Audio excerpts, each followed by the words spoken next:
नमस्कार, आप देख रहे हैं जौनपुर टुडे और मैं हूं शुभम अग्रहरी। साथियों, जैसा आप सभी को पता है कि पूर्व प्रधानमंत्री मनमोहन सिंह जी का निधन हो चुका है और आज उनका दिल्ली के निगम बोध घाट पर अंतिम संस्कार किया जाएगा। जी हाँ, मीडिया रिपोर्ट्स की माने तो आज लगभग 11:15 बजे के आसपास दिल्ली के निगम बोध घाट पर पूर्व प्रधानमंत्री मनमोहन सिंह जी का अंतिम संस्कार किया जाएगा। जब परसों रात में पूर्व प्रधानमंत्री मनमोहन सिंह जी के निधन का खबर सामने आया तो भारत सरकार के द्वारा पूरे देश में 7 दिन का राष्ट्रीय शोक घोषित किया गया है और कल से उनके पार्थिव शरीर को उनके आवास पर अंतिम दर्शन के लिए रखा गया है, जहां पर देश के तमाम गणमान्य लोग पहुंचकर उन्हें अंतिम श्रद्धांजलि दे रहे थे और आज उनका अंतिम संस्कार किया जाएगा। पूर्व प्रधानमंत्री मनमोहन सिंह जी को श्रद्धांजलि देने के लिए प्रधानमंत्री नरेंद्र मोदी जी, गृह मंत्री अमित शाह जी, जेपी नड्डा जी, कांग्रेस पार्टी के तमाम बड़े नेता, वहीं समाजवादी पार्टी के मुखिया अखिलेश यादव जी,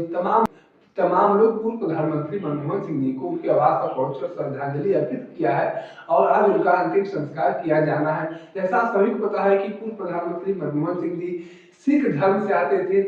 तो ऐसे में उनका अंतिम संस्कार भी सिख धर्म के रीति रिवाज के अनुसार दिल्ली के निगम बोध घाट पर किया जाएगा।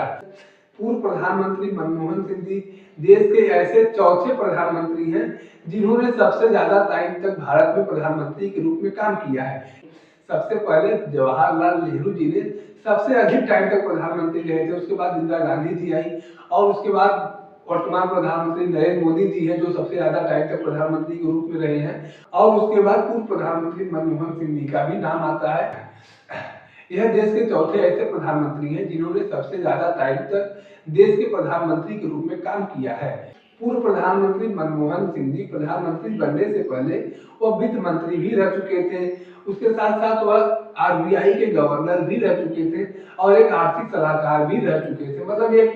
मतलब यूं कहा जाए तो यह गलत नहीं होगा कि भारत ही नहीं बल्कि पूरी दुनिया में सबसे पढ़ा लिखा का प्रधानमंत्री के रूप में किसी को जाना जाता है तो पूर्व प्रधानमंत्री मनमोहन सिंह जी को ही जाना जाता है, क्योंकि उनके पास इतनी डिग्रियां थी जो शायद ही आज किसी भी प्रधानमंत्री के पास होंगी। पूर्व प्रधानमंत्री मनमोहन जी एक नेता के साथ साथ अर्थशास्त्री भी थे और उन्होंने भारत को एक नए आयाम पर पहुंचाने का काम किया है, जिसमें कोई दो राय नहीं है। एक वक्त भारत में ऐसा भी था जब माना जाता था कि देश में लगभग 15 से 1 महीने का पैसा बचा हुआ है देश को चलाने के लिए। उस समय पर प्रधानमंत्री मनमोहन जी ने अपने नीतियों के अनुसार देश को चलाया और देश को एक नई ऊंचाई दी। जब यह माना जाता था कि लगभग 1 महीने के बाद देश दिवालिया हो जाएगा, दिवालियापन के कगार पर आ जाएगा, उस टाइम पर इतनी विकट परिस्थितियों में उन्होंने देश को संभालने का काम किया और भारत को एक नई ऊंचाई दी, एक नए आयाम पर पहुंचाया। और अब पूर्व पीएम मनमोहन सिंह जी का निधन हो चुका है, अब वो हमारे बीच में नहीं रहे हैं, रही है तो बस उनकी यादें रही हैं।